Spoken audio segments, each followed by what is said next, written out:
স্ট্রোকে আক্রান্ত হওয়ার আগেই তা প্রতিরোধের সহায়তা করার একটি অ্যাপ তৈরি করছেন প্রযুক্তিবিদেরা। নতুন এ স্মার্টফোন অ্যাপ নিখুঁতভাবে স্ট্রোকের অন্যতম কারণ আর্টিরিয়াল ফিব্রিলেশন চিহ্নিত করতে পারে। ফোনের নিজস্ব অ্যাক্সেলেরোমিটার ও গাইরোস্কোপ ব্যবহার করে এ বিষয়ে তথ্য পাওয়া যাবে। ফিনল্যান্ডের ইউনিভার্সিটি অব টুর্কুর বিশেষজ্ঞ টেরো কৈভিস্তো বলেন, ৭০% স্ট্রোক প্রতিরোধ করা সম্ভব।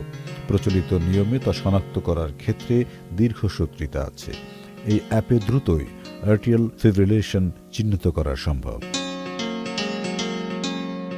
NRBC ব্যাংক, সুখবর প্রতিদিন।